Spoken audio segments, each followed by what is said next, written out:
A war is being fought over the Sahara Desert, and the United States is involved.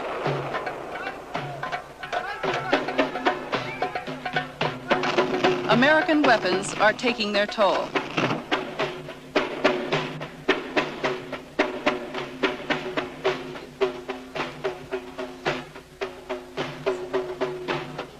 I spent 5 weeks in the war zones. This is the first in-depth American report on what could become a superpower conflict.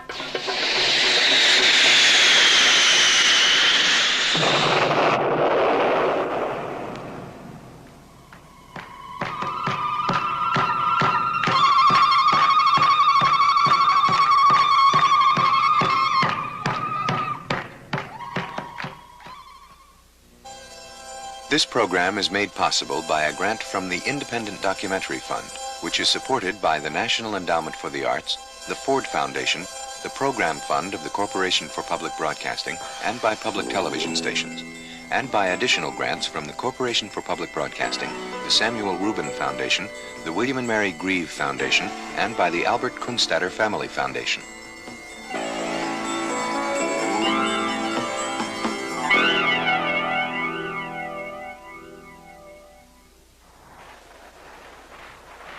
The war is being fought here, in the Western Sahara, in what seems to be a wasteland. But to the people involved in the war, it's a land worth fighting for. The Western Sahara, a desert nation the size of Colorado, is located on the west coast of Africa. It's the site of one of the world's largest deposits of phosphate and could have substantial untapped reserves of petroleum and iron ore. For these and other reasons, neighboring Morocco is occupying the Western Sahara, claiming it as part of Morocco's ancient empire. The Sahrawis, the indigenous people of the Western Sahara, are fighting against Morocco for their independence. Their small, desert guerrilla army is pitted against Morocco's modern, well-equipped armed forces.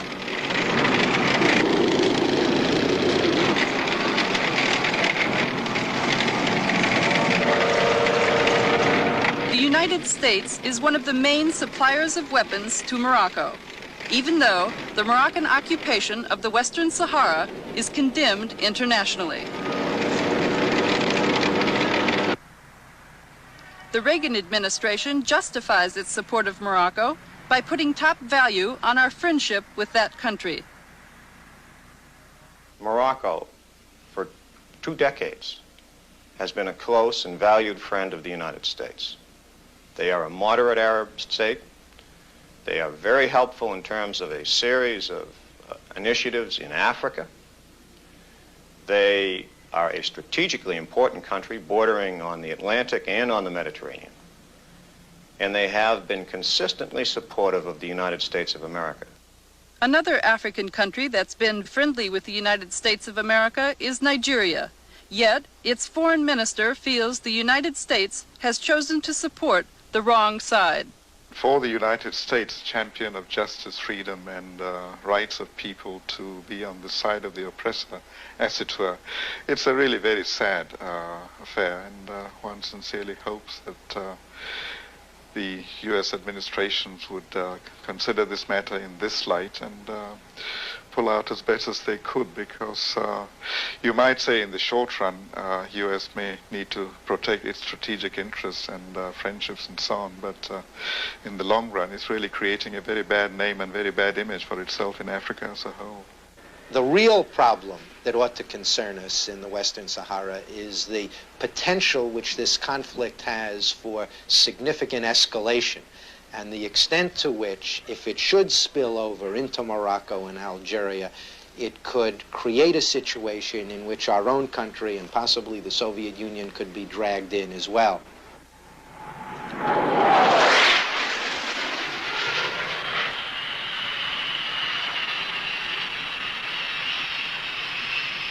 What today could become a superpower conflict started out as a simple regional struggle. The Western Sahara had been a colony of Spain since the end of the 19th century. But like the other people of Africa, the Sahrawis wanted to be free. So in 1973, the people of the Sahara began a war of independence against the Spanish colonialists. Their liberation movement was called the Polisario Front. After 2 years of battle with the Polisario, the Spanish decided to pull out. At the time that the Spaniards disengaged, they had an inalienable legal obligation to give the people of that territory, as a territory, the right to make a decision as to what their future government was going to be. That's the way it was done everywhere else. Why not in the Western Sahara? The people of the Western Sahara had never had that right. Instead of granting the Sahrawi people the right to choose their own government, the Spanish divided the Western Sahara into two and gave it away, the upper 2/3 to Morocco and the bottom third to Mauritania.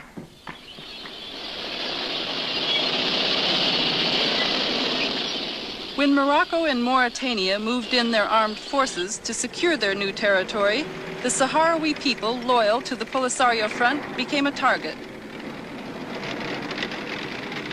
An eyewitness whose foot was burned by napalm during a Moroccan air attack gives this account. The planes came to bomb us on a Sunday at 11 a.m. in February of 1976. Many people were killed. During the attack, women who were pregnant had miscarriages. The limbs of children were blown off. Some were burned like ashes. The first day, the planes came back 3 times to bomb us. They came back every day that week to bomb again and again. The women fled. Those who were not hurt carried their children on their backs. We had to flee on foot. Thank God. The Polisario guerrillas found us. They got us out of there by capturing enemy vehicles to transport us to safety in Algeria. The Moroccans never broke our determination, no matter how long it takes. We must have our freedom and dignity, and even the last old Sahrawi lady like me will fight. When all of the refugees were assembled in Algeria, a country that's always provided refuge to liberation movements, the Polisario began training its new recruits. Soon, its guerrilla army grew to a force of several thousand well-trained men. Their objective, to reclaim their homeland from the Moroccans. At the same time, Polisario followers were building the infrastructure for a nation. On February 27, 1976, they declared themselves a republic. Once a year, all Polisario supporters joined together to celebrate the birth of their nation. Today, their government in exile is recognized by 46 nations, but not by the United States. The U.S. remains one of the main suppliers of weapons to the government of Morocco. But we may be on the losing side. The guerrillas have regained control of 9/10 of the Western Sahara, even though they are outnumbered 10-1 by the Moroccan armed forces. Today, Morocco occupies only this small portion of the contested territory. To keep from losing it, the Moroccan army built a fortified defense wall around the entire area.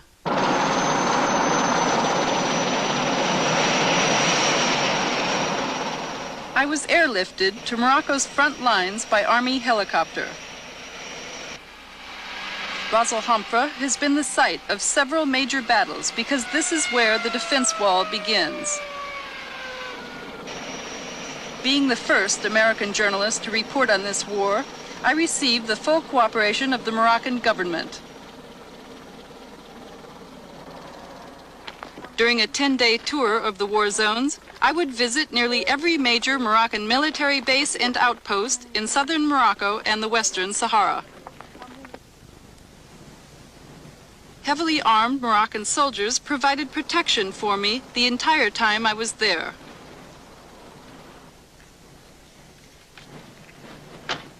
The colonel of Ras Al Hamra took me to his command post for a briefing on the defense wall and the strategy the Moroccan army is using in this desert war.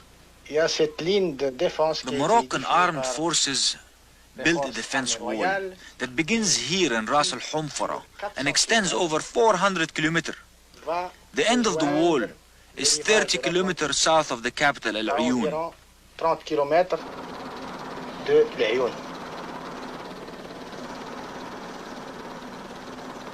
It's impossible for the enemy to penetrate the defense wall.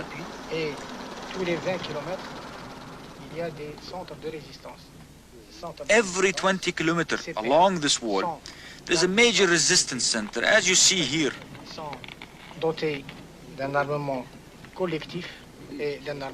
The soldiers have collective as well as individual weapons. The wall itself is defended by mines, barbed wires, and trenches. We also have radar surveillance over the entire area, which allows us to detect personnel and vehicles within a 60-kilometer radius. Information from the radar is available to our light armored intervention forces situated 10 to 15 kilometers behind each resistance center. These intervention forces rush to the aid of the men at the wall in case of attack. Although the wall area appears to be heavily fortified, Moroccan military officers claim they need even more weapons to fight the war effectively. The colonel at Zag, one of the most important military bases in southern Morocco, gave me his views. The Sahara is a vast country. To control all of it, you need an army the size of the Chinese army. Is there any kind of weapons that you need to fight the kind of war you have with the Polisario? Indeed, we are patiently waiting to receive American weapons, because our neighbors are armed to the teeth by the Soviets. The military was very disappointed because we did not receive the weapons Morocco had wanted and asked for. After all, we are the traditional allies and friends of the Western world and the United States. The colonel made it clear that there is hostility here on the Moroccan front towards the United States because Morocco's first request for military assistance was met with reluctance.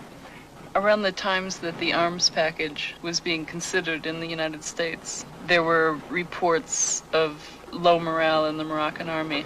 During the Carter administration, the morale was low indeed. Why? Because the United States refused to help its friend.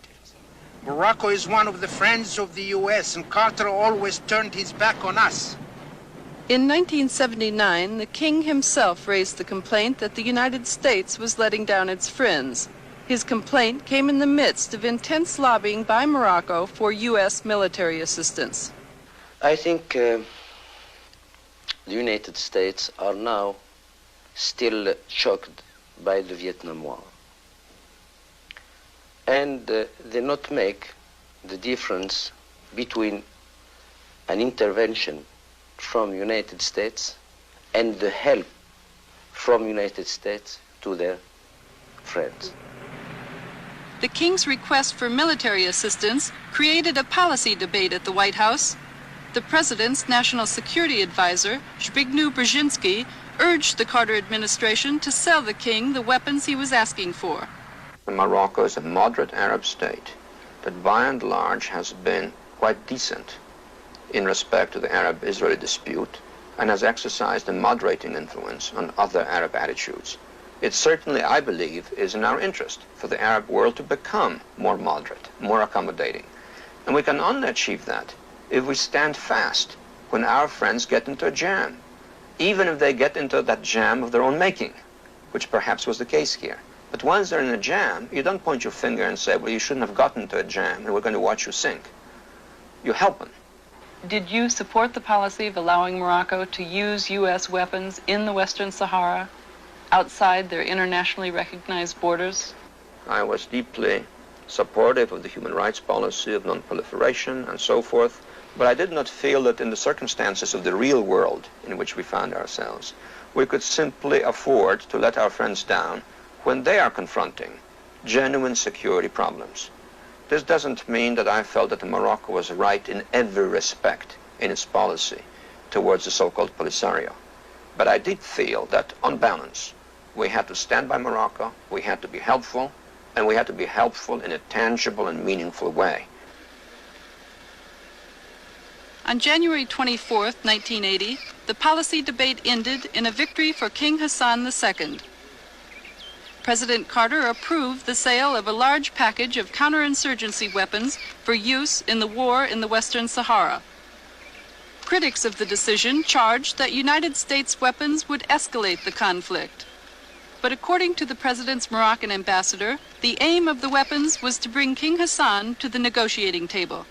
The presidential policy was based upon the conviction that negotiations were the best avenue to peace and stability in Northwest Africa, and that the best way to ensure negotiations and to ensure that the king would come to the bargaining table was to strengthen his hand. What really counted was the fact that the United States was willing to support the policy of strengthening him so that he could negotiate.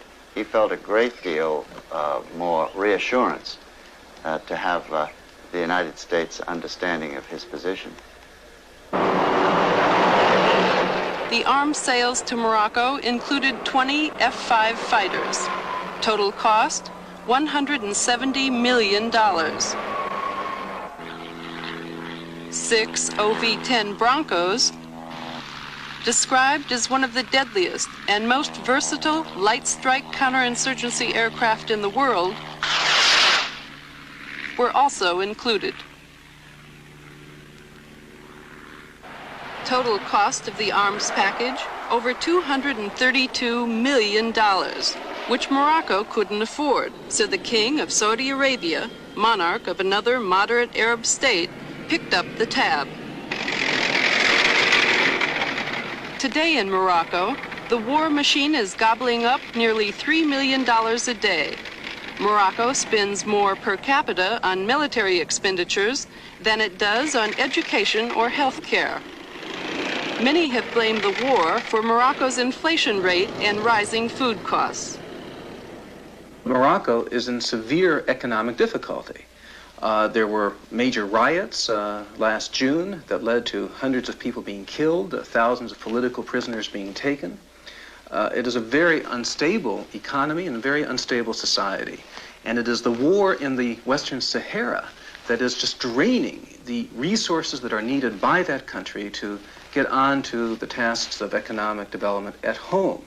40% of the Moroccan budget has been committed to defense. And over $1 billion last year went into just the Western Saharan conflict. So I think that we would be doing our friend a favor by putting maximum pressure on King Hassan and on the Moroccan government to press for a negotiated settlement of this conflict and to avoid further military escalation.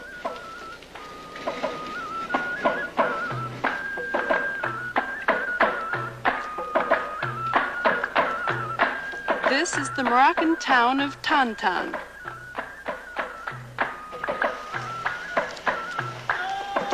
Like many other Moroccan towns, Tantan has not entirely joined the industrialized age. The standard of living here, typical of life throughout much of Morocco. According to a World Bank report, 1 out of every 3 Moroccans is living below the poverty level of $200 per year.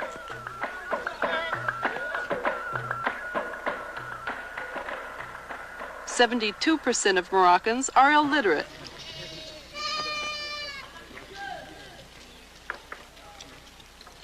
One out of every 7 Moroccan children die before they are 1 year old.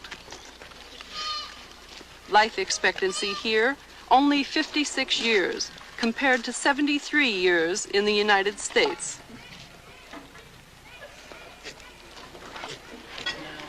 In light of these facts, why then does Morocco continue to divert its resources both human and financial, into a war that's being fought over a chunk of desert.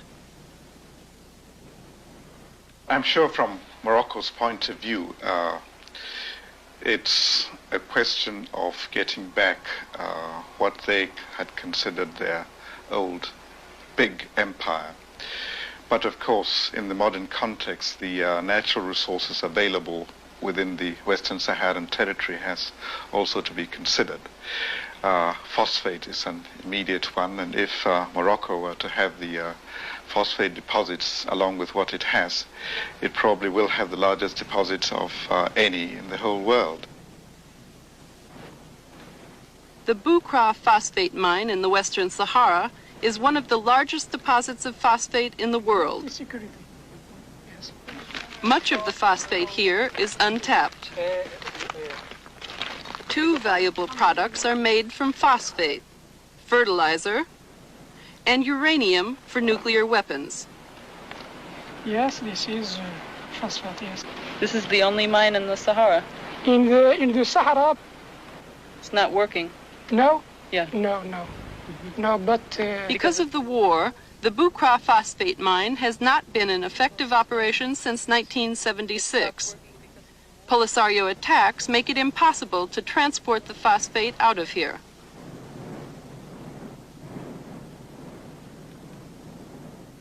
The phosphate used to be shipped via this conveyor belt, the longest in the world. It stretches 66 miles, all the way to the Atlantic Ocean. Because the conveyor belt has been inactive for so long, drifting desert sands have covered it completely in some places. Here in the desert, the primary concern to Morocco is Polisario attacks. But in the occupied cities of the Western Sahara, Morocco has a different concern: the allegiance of the Sahrawis living here.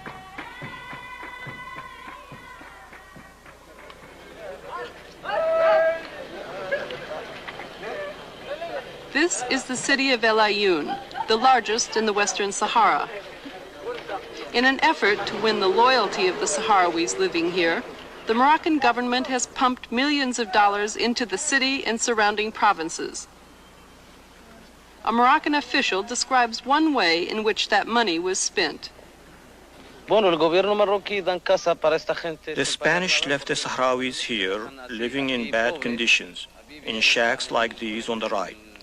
So the Moroccan government constructed 450 of these white houses and gave them to the people free of charge. Many of the housing complexes have their own schools and social centers. The government wants the Sahrawis to live like everyone else in the world, like all Moroccans. In spite of government efforts to make El Ayoun Moroccan, the Sahrawis cling to their desert culture and traditions.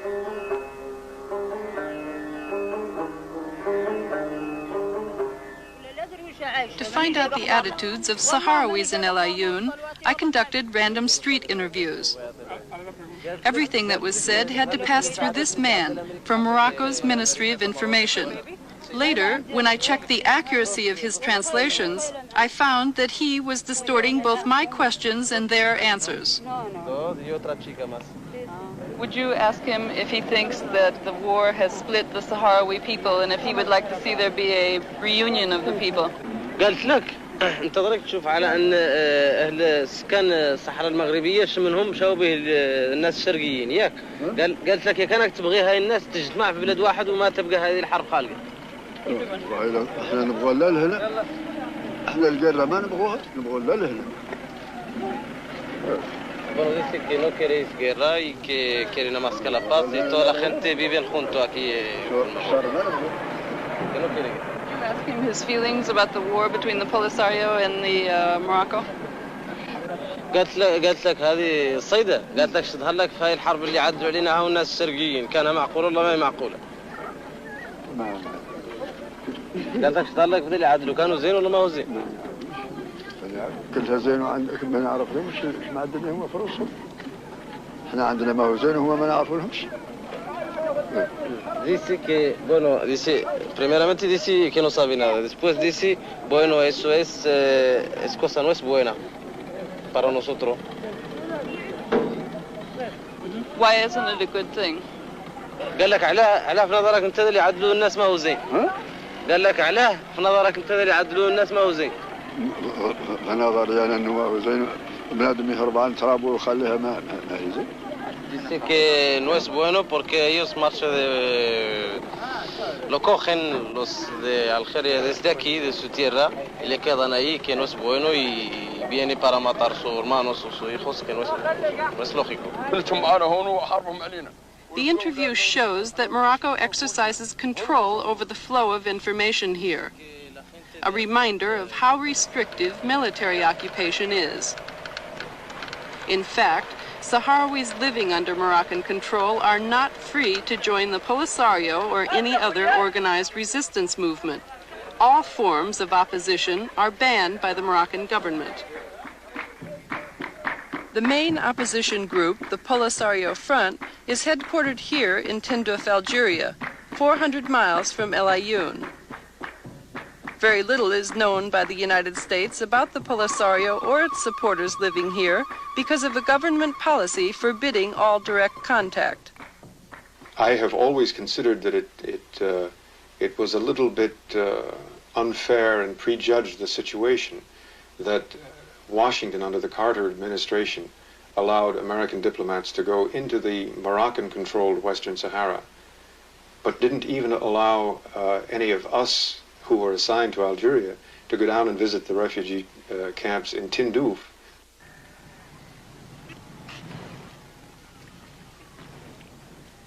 These are the Polisario camps. The part of Algeria where the Polisario supporters live is known as no man's land, a difficult place even for Sahrawis who are accustomed to desert life.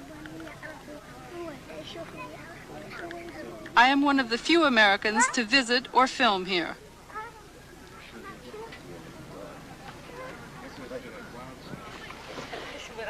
Tens of thousands of people live in these tent cities, but 95% of the adult population is female. The men are off fighting in the war. During the week I spent here while waiting to go into the war zones, I had a chance to learn about Sahrawi culture. The women enjoyed showing me the traditional Sahrawi hairdo and dress. It was a way of getting them to open up, to share information with me about how the war is changing their lives.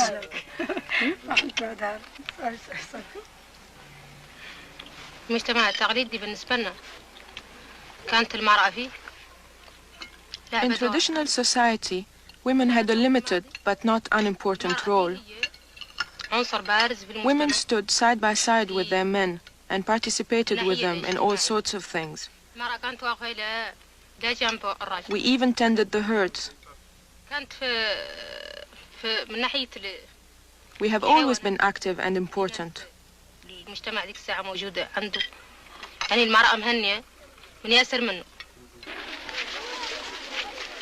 The most important thing we're doing now is to teach our children to be conscious of their role in reclaiming our homeland and to prepare them to take their share of the responsibility in facing the future. They are our future. Men have their role in this struggle, but so do we. Our roles are complementary. The man is out in the battlefield facing the enemy, while we women are here in the camps, taking charge of the rear bases. In case of an attack by the Moroccans, the women are responsible for defending themselves and the children, so each woman receives 1 year of basic military training. One of the women instructors explains the threat they live under. Like all colonialists, Morocco wants to control and exploit our country and its wealth. But the Moroccans are convinced that as long as one Sahrawi is alive, they can't achieve this goal. Therefore, their objective is to exterminate all the population of the Western Sahara.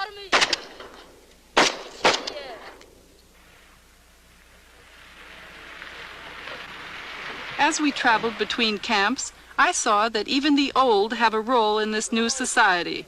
They man the outposts between camps and monitor traffic.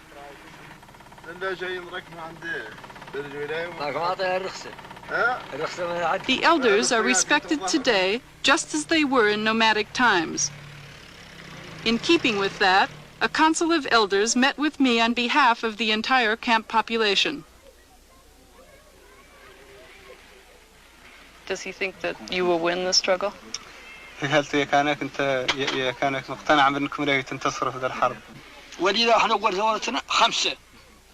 I'm sure we will win. We will win because all of the Sahrawi people are involved in the struggle for freedom now. When our revolution started, there were only 5 of us. Just 5. But we are united now, and that is why we will win. Tell her to tell the press of the world that when we send our sons to the battlefield, it's part of our tradition for their mothers and fathers to tell them, don't come back. Die fighting for your country and for your freedom. We aren't afraid of death. A man who's afraid to fight has no reason to come back. Come back for what?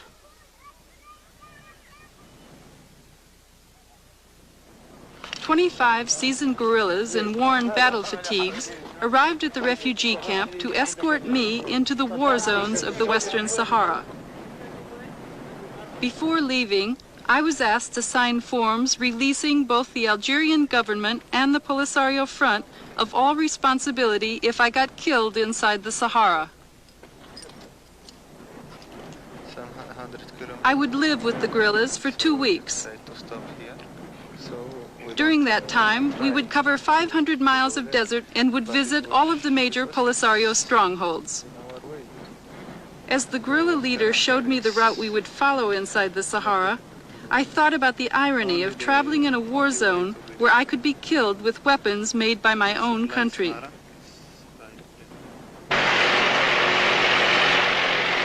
Our caravan of 5 Land Rovers sped toward the war zones at neck-breaking speeds. During the day, temperatures would reach as high as 135, but at the early morning hour we left, the temperature was only 40 degrees, and the wind was strong. It was cold. There was nothing for protection. Even the windshields had been broken out, so Moroccan planes flying overhead couldn't see the glare. Mahabes, our first destination, was a hub of nomadic trading activity in the Western Sahara before the war began. But that isn't the case now. Like all of the Western Sahara cities controlled by the Polisario, Mahabes is a ghost town.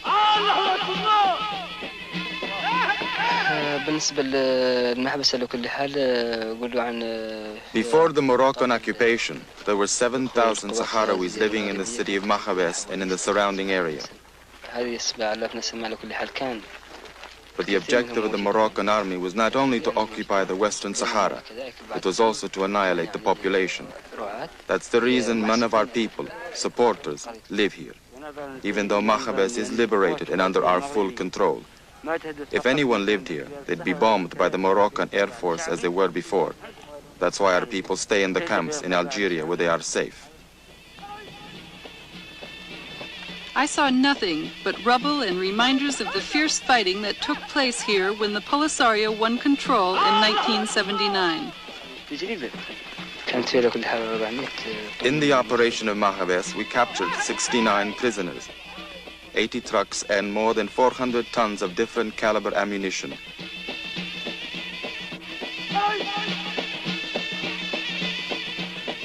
During the attack, our troops killed more than 600 Moroccans, 1/2 the total number of Moroccan troops stationed at the garrison.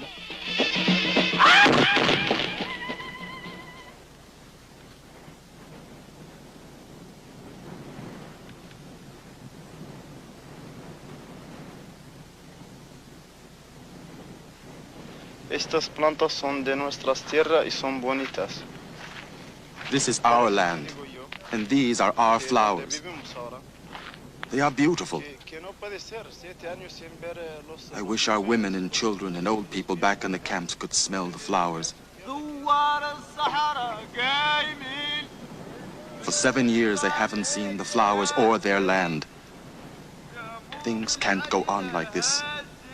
It's unacceptable. It's inhuman.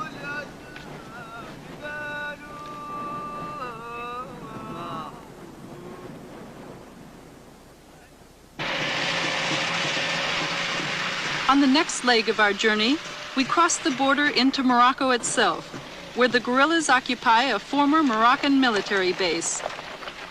I wondered how safe it is to be on Moroccan soil with nothing for protection except 25 guerrillas armed with automatic Kalashnikov Soviet rifles. From what I observed, the guerrillas weren't concerned at all. In fact, when we came across an abandoned Moroccan tank, they stopped to strip it down.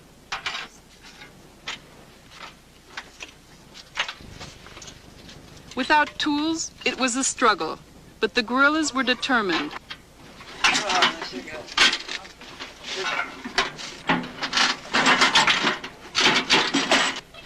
They have to be. This is how they survive. By utilizing everything the Moroccans leave behind.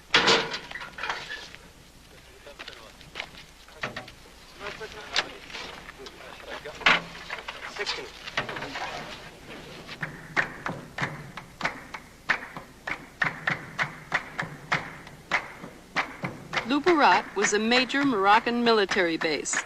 From it, Morocco attacked key towns and Polisario positions within the Western Sahara. According to the Polisario, 5,000 Moroccan troops were stationed here when the guerrillas attacked in 1979. Some of the guerrillas who participated in the Battle of Luberat met us at the garrison and explained how they defeated the Moroccan army. The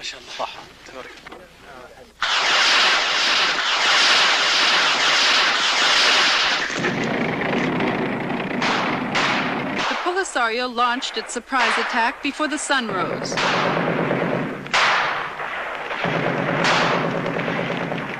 From every direction, the guerrillas advanced dangerously close on foot and by Land Rover.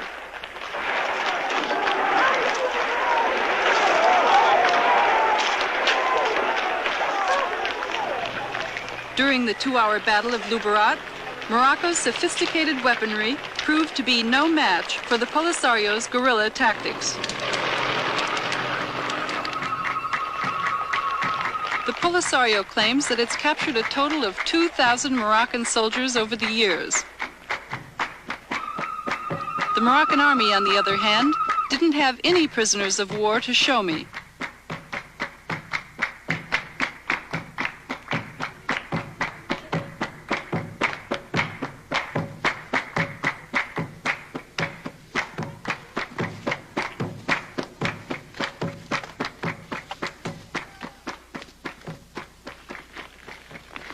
At an undisclosed site in the desert, the Polisario allowed me to meet with hundreds of Moroccan soldiers they're holding as prisoners.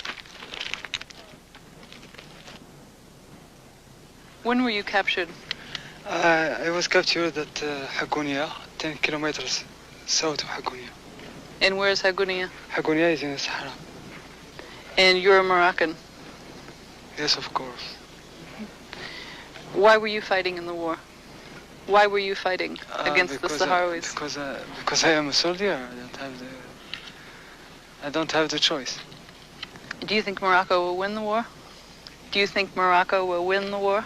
I don't think, because this war is a war of independence, and the Sahrawis will have their independence. Do you wish the war would end? Yes, of course. I'm sorry for my family. Why? Because I threw my family, now my wife have 40 children on the arms, and she can't be married, she can't live, she can't do anything. Do you think peace will come? Do you think the Sahrawis and the Moroccans can be at peace with one another? I hope that the Moroccan and Sahrawis sit around the table and discuss for this problem, and the Sahrawis can have their independence. Seeing the evidence of Polisario victories made me think that this is a war that can be won by the guerrillas. That conclusion is contradictory to the Pentagon's assessment. I cannot see how the Polisario can hope to win this war, nor can I see how Morocco can hope to win the war. This is, as long as Algeria is a sanctuary for the Polisario, and as long as Morocco is 50 times the size of the Polisario, neither side can hope to win the war militarily. Mr. West has never been to the Polisario side. The two fact-finding missions he led in 1981 spent time only with the Moroccan armed forces. Therefore, it's not surprising that he seems to underestimate the capability and determination of the Polisario to win.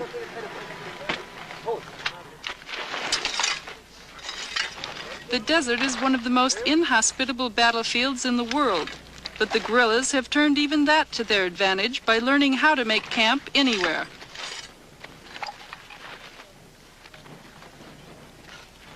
The guerrillas have a saying that a man alone in the desert is a dead man.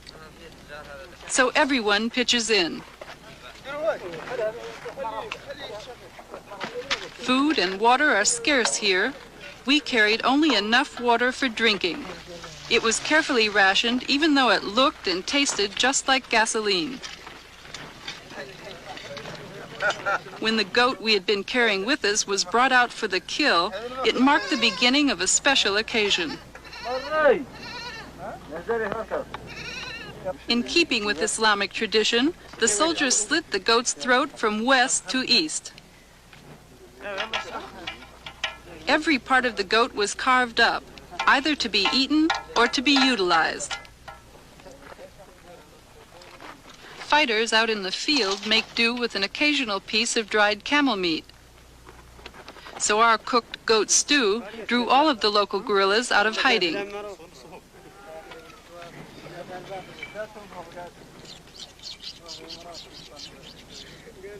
This one is the regional commander, a respected veteran, 62 years old. The meal was like a celebration until he found out that I'm an American. The U.S. government had just delivered some OV-10 reconnaissance planes to the Moroccans, so the commander took out his anger on me. You may be able to swallow our food, but I know you can't digest it. You know what the Americans are giving to Morocco. The United States should be supporting us. You fought your own revolution, just as we are doing now. The old fighter embarrassed the younger guerrillas. He was exposing too much of his real feelings and theirs too. They were hesitant to translate his words. My sons, tell her exactly what I am saying. She must know the truth. Somos americanos. Do you like the Americans since they give weapons to Morocco? Tell her I said America is a great power. We were looking only to establish brotherly relations and mutual respect with the United States, if it was possible. But since they support Morocco against us, we don't like them. We hate the Americans. Tell her this exactly as I have said it.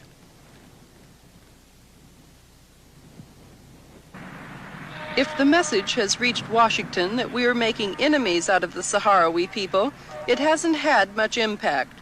Rather than decreasing military assistance to Morocco, the United States government is increasing it, even though official government policy is one of neutrality. One of the major differences in foreign policy between the Reagan administration and the Carter administration is the approach towards arms sales. The Reagan administration has adopted a much more permissive policy on arms sales. The Carter administration emphasized restraints. In the case of Morocco, the Carter administration sought to link the provision of arms to movement towards political negotiations involving the Western Sahara War. The Reagan administration has dropped that explicit linkage. The support of the United States should not be subject to debate. It should be forthcoming and quick. This was not the case for us in the past. Now, however, we feel there is a better understanding. 108 M60 tanks had been requested by Morocco during the Carter administration, but their sale was never approved. Secretary of State Haig, however, in one of his first official acts of office, approved the sale of the M60 tanks to Morocco. In the fall of 1981, the Reagan administration took yet another step by sending U.S. military advisors to Morocco. The decision came after Morocco suffered heavy losses because of a Polisario attack on its outpost of Guelta Zamor in the Western Sahara. Guelta is 135 miles south of the Moroccan border. During the battle, the Polisario shot down 2 Moroccan fighters, each costing $15 million, and 3 other Moroccan military planes. That's 8% of the entire Moroccan Air Force. After the battle, the King of Morocco appealed to the United States for more military assistance, on the basis that for the first time, the Polisario had used Soviet surface-to-air missiles known as SAM-6s. The United States came to the aid of Morocco after an investigation by Mr. West of the Pentagon. What were your recommendations? My first and strongest recommendation was better training. What type of training specifically? Well, basically, it has to be training for their pilots in order to know how to evade SAMs and how to attack a SAM system. Will there be U.S. military advisors going to Morocco to conduct this training? Well, advisors is a term that ever since Vietnam has left a bad taste in the mouths of many people.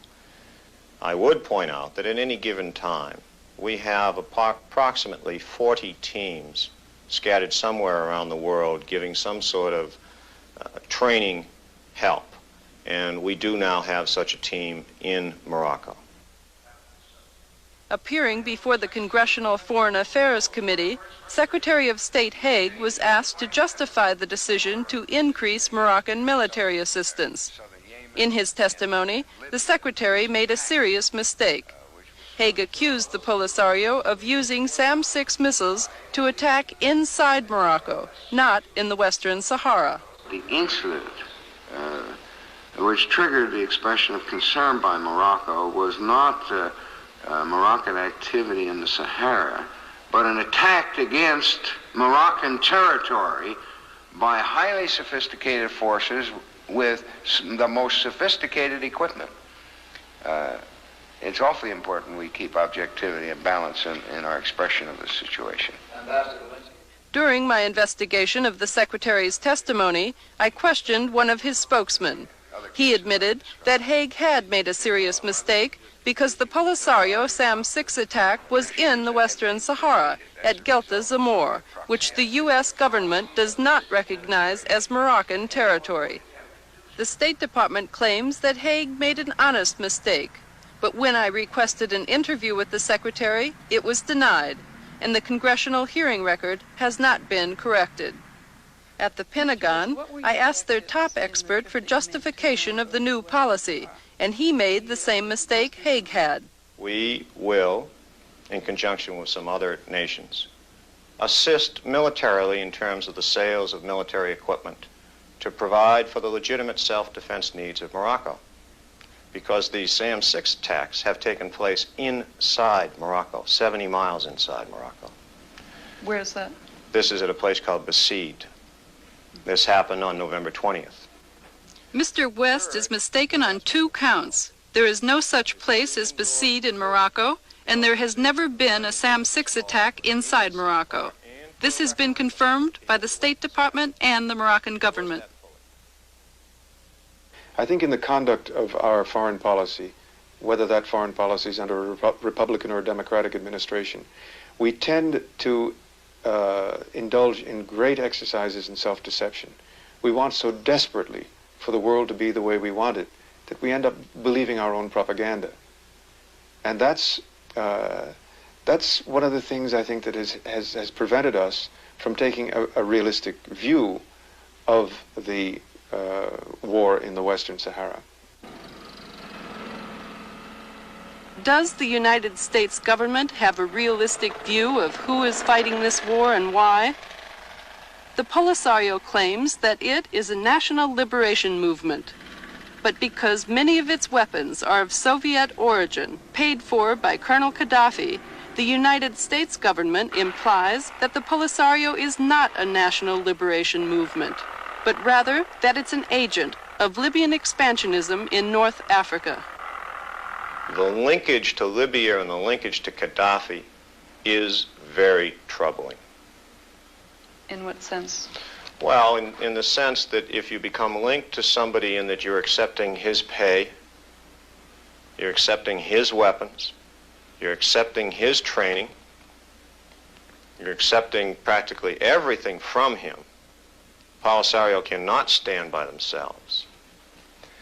Then one can assume that Gaddafi has some influence over the policies. The Moroccans go one step further. They accuse the Polisario of having direct ties to the Soviets. At Ras Al Hamra, I was shown a collection of Polisario landmines the Moroccans claim are of Soviet origin. Later, the Moroccan foreign minister cited captured weapons like these as evidence of Soviet control over the Polisario. There is concrete proof that some factions of subversion of the Polisario received their military and ideological training in the Soviet Union. We have also, as proof of Soviet involvement, the captured Polisario weapons. If the weapons were not directly from the Soviet Union, they were from countries which are allies of the Soviet Union.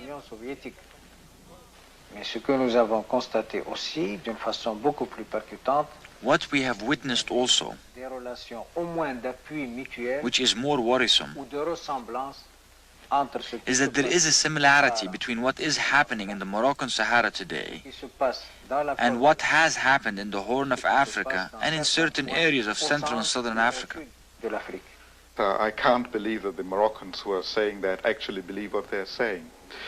I think they believe that such statements would be sweet words to the ears of the present U.S. administration.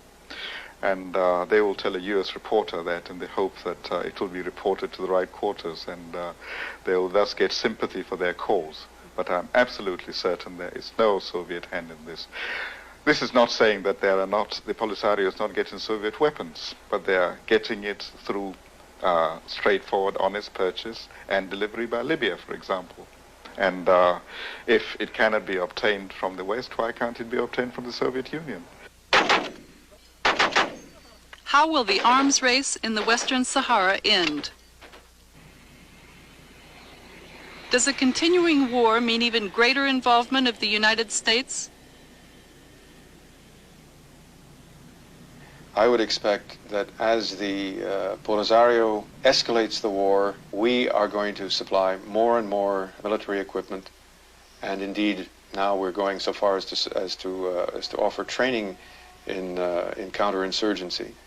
What most concerns me is the extent to which we're now beginning to hear some talk from the administration that they are thinking of sending military advisors, presumably to help the Moroccan troops in the Western Sahara.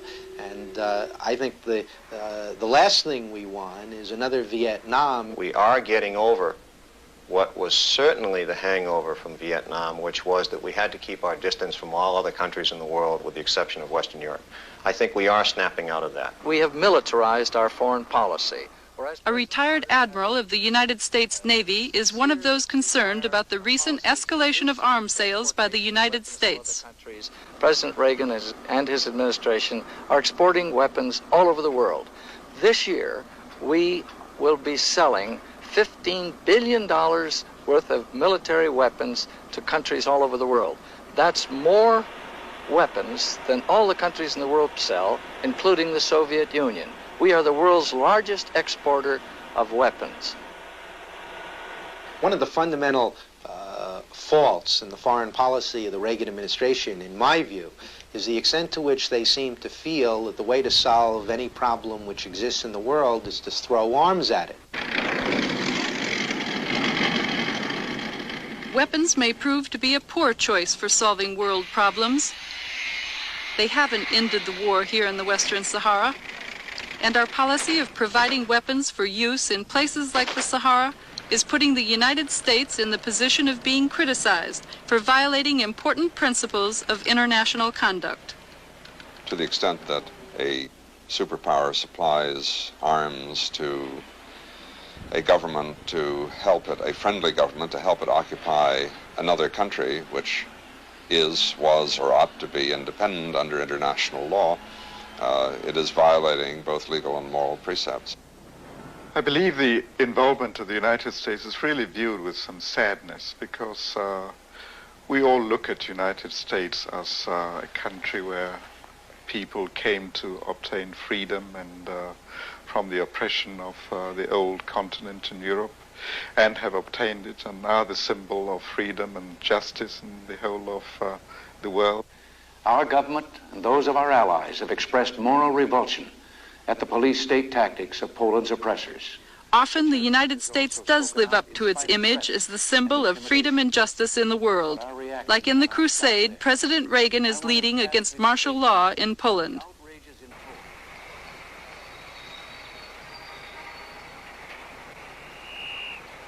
Make no mistake, their crime will cost them dearly in their future dealings with America and free peoples everywhere.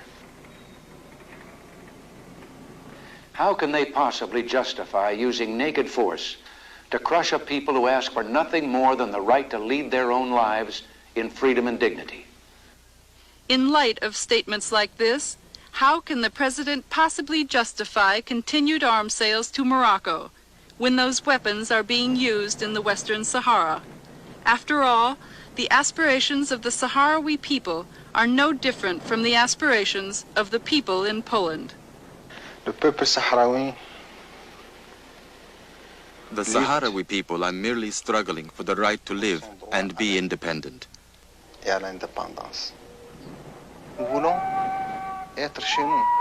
want to be at home, to live freely on our land, the land on which our ancestors have lived for thousands of years.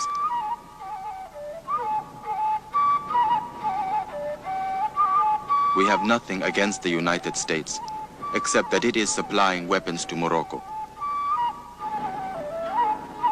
Our most ardent hope is that the wounds created by these weapons will be healed as soon as possible.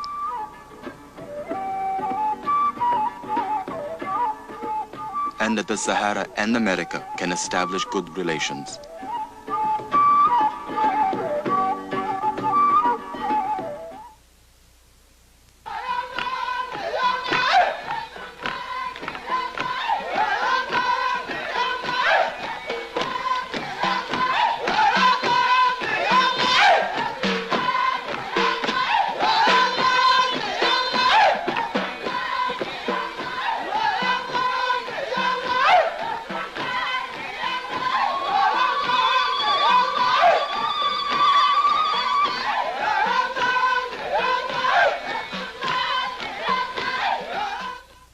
Transcript, send $2 to Nonfiction Television, Blood and Sand, Post Office Box 862, New York, New York 10101.